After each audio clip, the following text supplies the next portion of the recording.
Hello, everybody, and welcome back to IntyCenter for not only a whip around FODEUSS, but a history-making IntyCenter with impacts on both the baseball draft and the Star Wars non-force user, aka Muggles draft.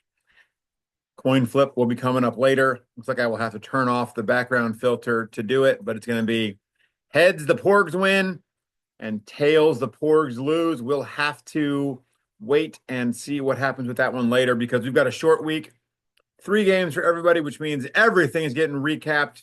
And we're going to start off here in Birmingham, where thanks to a Pete Browning 2-run triple in the first, the Barons take a 4-2 lead into the 6th inning. A Ron Santo RBI single brings the Gales within 1, but Birmingham Shack Barons still lead 4-3 heading into the 8th. An error from Shoeless Joe sets up another Ron Santo RBI, this one on an infield single. And a Roger Connor, Roger, 2-out single would put the Gales of November ahead, with Santo thrown out at third by who else? That son of a bitch, George Gore, to end the inning. Sherry McGee would get an insurance run via leadoff homer in the top of the 9th.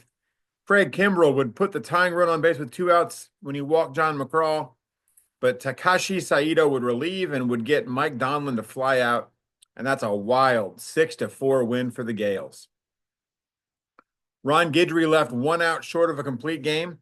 Rafael Palmeiro, Sam Crawford, and Chipper Jones each homered, and Atlanta tops the throws 6-1. Homers from Aaron Judge and Al Rosen paced the effort for the Enhancers. They smoked Let's Play 2, 12-3. Roy Halladay sparkled for Albuquerque. He goes 8 innings, gives up 1 run on 5 hits. Albert Pujols and Babe Ruth each homered. The all-seeing Angels win that one 4-1. A Jimmy Fox solo homer in the top of the 8th tied it at 4 between the Demon Bags and Bleach. But a pinch hit 2-run single from Jason Varitek puts Bleach back on top. The Demon Bags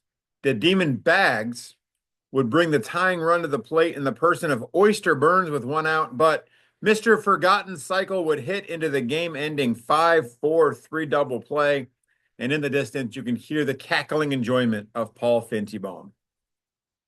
Cy Blanton tossed a complete game for the Pilots, with only a Ty Cobb solo homer denying him a shutout. Cal McVeigh, Paul Hines, they homer for the Pilots. Stone Temple Seattle Pilots win that one 5-1. The Ryan Express gets derailed early as Nolan Ryan exits after 2 innings of work. He gives up 6 runs on 5 hits. The big blow in that one, a 3-run homer from Willie Stargell. Reseda Free Fallers beat San Diego 8-6. Sithy of Ostenard, they get the winning run into scoring position in the 9th inning, but they couldn't bring the pinch running Cesar Cedeno home, and they would head to extra innings against the Bandwagoners. Trey Turner delivers a go-ahead single in the top of the 11th for every city. But again, Sithy would have a pinch runner, and again, they would be in scoring position with 2 outs. This time, the pinch runner is Jose Ramirez, but Rico Petrocelli flies out. Every city Bandwagoners win that one 5-4 in 11 innings. A 7th-run 4th inning and homers from Al Simmons, Al Rosen, Larry Walker, and Todd Helton paced the Enhancers to their 2nd straight blowout over Let's Play 2. This one 11-2.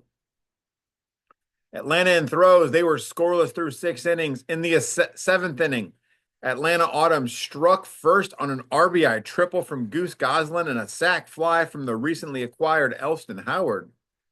But Game of Thrones struck harder with a pinch hit grand slam homer from Willie McCovey in the bottom of the inning. Archie Vaughn adds a 2-run homer in the 8th. Throws win it 6-2. Birmingham got 3 in the first thanks to a 2-run triple from Shoeless Joe. The Gales of November get 2 in the 2nd on a 2-run homer from Mickey Cochrane. We'd stay at that 3-2 scoreline until the 7th. Fred Dunlap gets a 2-run single for a couple of insurance runs. Steel Arm Tyler works around his own error in the 9th.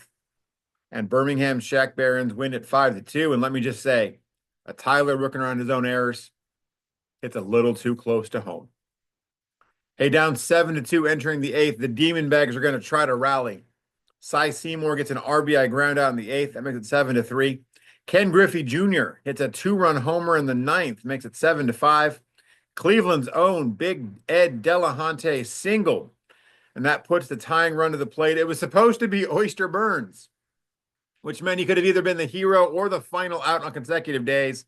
Instead, Wang Chi goes to the bench. He sends up Dan Bruthers to pinch hit. He grounds out to short.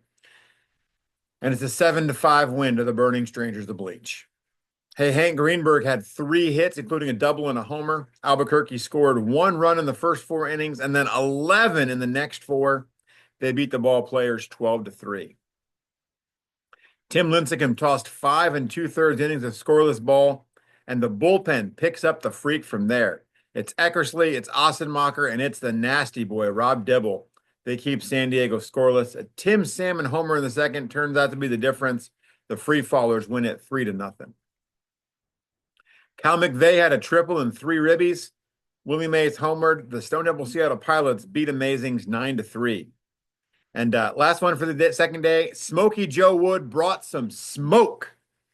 He tossed a 4-hit shutout. He struck out 13. He walked none.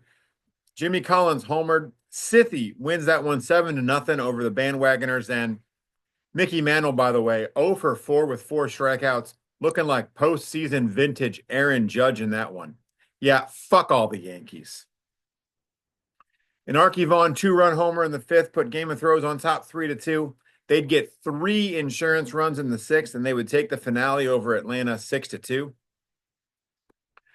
Then we'd have a lot of drama in Birmingham. Shoeless Joe hits a 2-out, 2-run, game-tying homer in the bottom of the 8th. That's going to knock Christy Mathewson out of the game.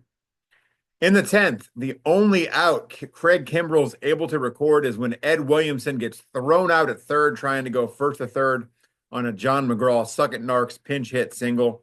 No worries. It doesn't matter what bases the runners are on, as Mike Tiernan hits a walk-off 2-run homer to give the Shaq Barons a 7-5 win in 10.